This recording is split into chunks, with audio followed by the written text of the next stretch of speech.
Let's move on now. Some more updates, important ones coming in.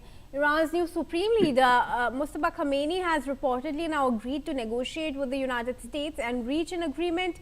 This comes after US President Donald Trump's decision to pause bombings on Iran after 24 days of an intense joint campaign with Israel. Now, Mojtaba Khamenei has agreed to negotiate with the United States and reach an agreement as per reports from Arab news citing Yedioth, Ahronoth, an Israeli daily which carry the development, citing sources. General Asthana, I want to come to you here. Now, a statement had come in from Iran's speaker that said that Trump's statement to pause the war or pause the strikes on power plants for 5 days is only an effort to manipulate the markets, and no such negotiations were held.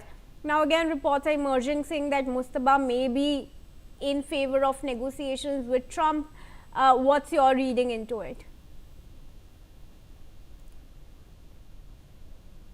General Asthana.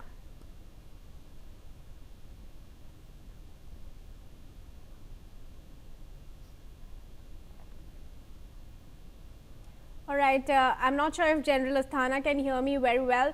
Mr. Tijawat, could you take that question? Can you, in a brief, can you repeat the question again so I can respond in a proper way? Kriti, yes, please. what do you think? What's your reading into the statement that's reportedly now coming in from Mojtaba Khamenei when he says that he's ready for negotiations with the US? Yes, of course. Of course, right. He is ready for the negotiation. Even in the beginning, when the war started, even the Pezeshkian made a statement very positive. And when we learn in the morning through the media that the United States has attacked on Iran, so all the sensible people were amazed to learn this, that why it happened. So of course, from the beginning, the Iran is not willing to go for a long war because at this moment, the Iran is not having that capacity to fight with the United States because the Iran is not having a ICBM like the Northern Korea is having. So of course it's a good in it's favored in Iran. So Iran will always welcome if any peace talks takes place and if the permanent solutions. But Iran has stated very clearly because at this point of time, the Iran is in the situation is a bit favorable to the Iran. So at this moment, of course, the Iran will go for a better negotiation. So this is the right time that he can speak to the and ask for the to speak about the ban which has been imposed on Iran for many decades. And also the Iran would like to speak about the many other issues, which is aligned with the United States. So I suppose what the spiritual leader of Iran, Mojtaba Khamenei, has made a statement is really a very wise statement, and of course in a favor of Iran. All right, Shah. Over to you. Right.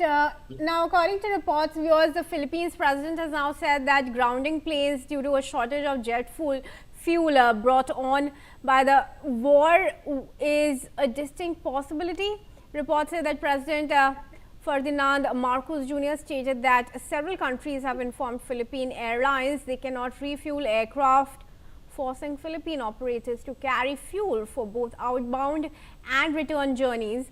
Meanwhile, other Asian countries, including Vietnam, have said airlines are preparing to implement fuel surcharges on international routes from early April. Global air travel has been disrupted since the war forced the closure of West Asia hubs, including Dubai, Doha, and Abu Dhabi, stranding tens of thousands of passengers there.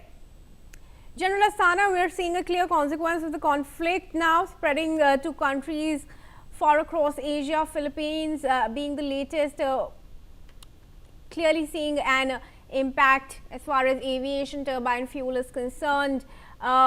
Which more countries are now going to be the first ones to be suffering? See, all the Asian countries have large dependency on Gulf. They are the countries who are going to suffer maximum to start with. whether it is Japan, Philippines, or Southeast Asian countries, India, as well as the South Asian countries too. So they are the ones who are going to suffer maximum. As far as Europeans are concerned, yes, they had after they cut off the Russian oil or reduced the Russian oil and Russian gas, they were also largely dependent on Gulf. But now I think they are being helped out by America, and that route that is between America and Europe, that route is on. So in all probabilities, they may be buying costlier, all right, but availability may not be a problem for Europeans. But as far as the Southeast Asian countries are concerned, yes, it's a crisis. And overall, globally, it is a crisis because the oil prices are not controlled only by a particular region. They get controlled globally. And that is why you would find that USA, despite having hell of a lot of oil and being self-sufficient and also a fair amount of gas, yet these rise in prices is affecting US and the domestic audience of US adversely. So this is the oil prices is a dynamics, which is a global dynamics, which US cannot do much about it. That's one part of it.